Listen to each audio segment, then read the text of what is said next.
Welcome back to Only Talk Sports. We talk sports every single day, or at least we try to. I'm Ernest Jeffrey. Subscribe to the channel if you like sports content. Hit that notification bell so you never miss another video. Amidst all of the coaching hirings and firings in college football, a lot of them are expected and some of them are not. And this is a firing that no one would have expected a couple of years ago because Indiana football has just fired Tom Allen and they are giving him a $20 million buyout. Now, granted, that is nowhere near the buyout that Jimbo Fisher got at Texas A&M of $75 million. But this is Indiana. Indiana football is not Texas A&M, and they never usually fire coaches with this big of a buyout. Most of their coaches don't even have this much money left on their contracts because usually their coaches are making around $2 million a year. But Indiana football gave Tom Allen a contract extension back in 2020 because of the fact that he was doing such a good job for Indiana football compared to what they normally do. And his contract was extended 7 more years, and he was making around $5 million a year, which at Indiana is a lot of money. Indiana football normally does not pay coaches that much money a year, but they gave Tom Allen $5 million a year. They claimed that they were giving him more NIL to be able to recruit players, which Tom Allen has reportedly said over and over that Indiana football does not have enough to compete. But maybe with Indiana firing Tom Allen, maybe the Hoosiers are now serious to try to compete in the Big Ten because they know with the additions of Oregon, Washington, USC, and UCLA that they have to get this next hire right, or Indiana football runs the risk of falling behind in the Big Ten. Some even fear that Indiana can get knocked out of the Big Ten if they cannot get their football program to at least respectability because the conference won't want them in it. Granted, Indiana makes a lot of money in academics. They make a lot of money in basketball and other sports, but football is where the money is made. The vast majority of money is made for athletics at every program around the country. So Indiana football is no longer sticking out with Tom Allen. Now, this is a sad day for Indiana football fans that do like Tom Allen because a lot of people do. They loved his energy. They loved his fire and how much that he did care about his players and that he wanted to have Indiana football win. He is a guy that's from the state of Indiana and he cared deeply about this program and he wanted to win Big Ten championships even though it was just not realistic. That's what he said when he came to Indiana, that he wanted to be able to take Indiana to the top of the conference. They got close back in 2019 and 2020, but they never got all the way. If you look at his record at Indiana in 2016 when he took over for Kevin Wilson after he resigned, they lost in the bowl game very close to Utah in the Foster Farms Bowl. Then in 2017, 2018, they had 2 5-7 seasons, which is not too bad for Indiana. If you look at what they were doing in the late 90s throughout the 2000s and early 2010s, they were a terrible football program going 1-11 and 2-10 in a bunch of seasons after Bill Mallory was not coaching Indiana anymore in the mid-90s. So the Hoosiers struggled for a very long time. So those 5-7 seasons weren't too bad. Then in 2019, they had the breakthrough with Michael Penix Jr. taking over for Peyton Ramsey at quarterback, and they went to the Gator Bowl. They unfortunately were not able to win that game. They lost to Tennessee. Michael Penix was injured. He was not able to play in the bowl game. Peyton Ramsey played. Then in 2020, they went 6-2, lost in the Outback Bowl to the Ole Miss Rebels, and they had a great year. They were ranked all season long. After that win over Penn State, where Michael Penix Jr. reached over to the pylon and was able to get the 2-point conversion. Granted, that was a weird year, and a lot of people chalk it up as a fluke that Indiana had this good of a record because more than likely, if you did not have the 2020 season being the way that it was with no fans and a lot of stuff was just not right with that year, then Indiana probably would not have had as good of a record, and they probably would have gone somewhere in the neighborhood of 9-4, just like they went 2019. I don't think it was a big fluke, but Indiana had 2 successful years, one in 2019 and the next in 2020 with Michael Penix Jr. at quarterback. But unfortunately, in 2021, Indiana went a horrible 2-10.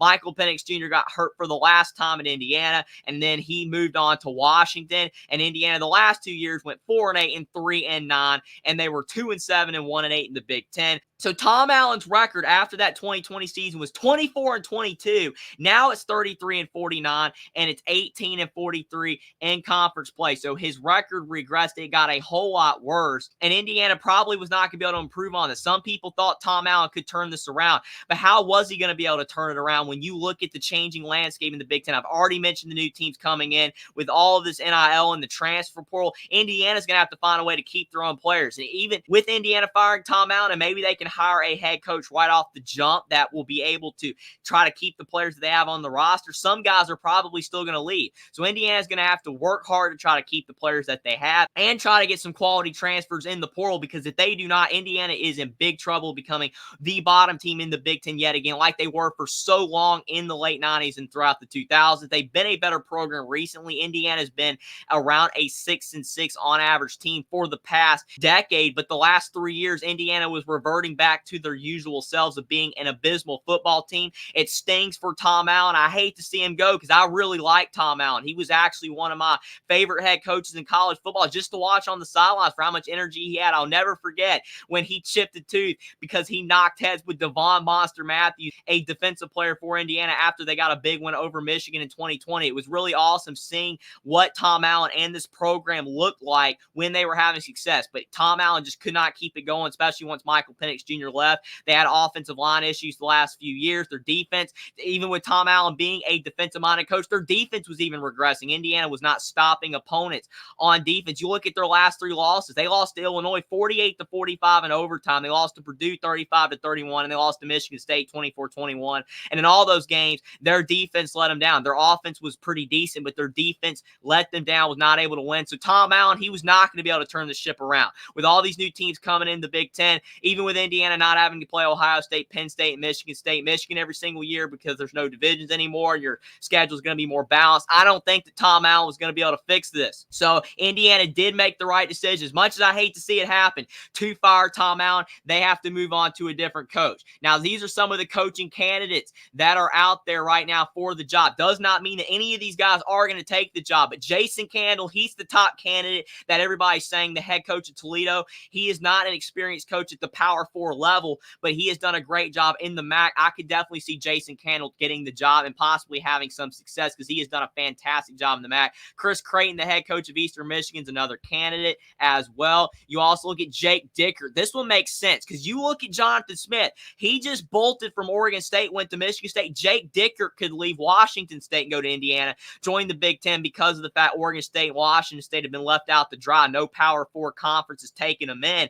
and they might be relegated to the Mountain West. So Jake Dickert, he hasn't had too much success at Washington State, and they did go 5-7 this past year. They're not even going to be able to make a bowl game. They just lost to Washington, but he has done a pretty good job at Washington State amidst all the turmoil. Indiana definitely could give him a look. Then you look at Willie Fritz at Tulane. That's a pretty good example of a guy they could get. Justin Fry at Ohio State. Charles Huff at Marshall, I could possibly see as well. Sharon Moore, the offensive coordinator, offensive line coach / interim coach at Michigan. That would be an insane hire for Indiana because of the fact that he just led Michigan to the big win in the game over Ohio State. Now, that would be a hiring that possibly has some caveats to it because obviously with all the investigations going on with Michigan, would Indiana want to hire a guy that's involved with the program at Michigan? Who knows, but he's a candidate on this list anyway. You look at Dan Mullen. Some people would say no to that because he did struggle at the end of his tenure at Florida. People talked about his unwillingness to recruit, but Dan Mullen is a high-profile guy. We'll see if Indiana takes a look at him. Barry Odom at UNLV. Antoine Randall L., obviously, he was one of Indiana's best players in their entire football history, the wide receivers coach of the Detroit Lions. I don't think that he's a serious candidate for the job, but you never know because he does have those ties with the program. The Troy coach, John Summerall, and then you look at Kane Womack. This is another guy that you have to give a call if you're Indiana because he was Indiana's defensive coordinator during the 2020 season when they had all the success that they had with Michael Penix. Their defense was causing a lot of takeaways, and they were able to create havoc against some of the best teams in the Big Ten. They caused Justin Fields to have 3 turnovers. So I believe Kane Womack would not be a bad hire as well. But if I had to guess, Jason Candle is the most likeliest candidate for the job. These other guys could get the job and maybe some more names approach, but Indiana should definitely take a look at Jason Candle because he has had a lot of success in the MAC, and we'll have to see if he can carry it over to the Big Ten because a lot of coaches have done it before. You look at Mike Norvell going from Memphis in the American Conference up to Florida State. He's had a lot of success.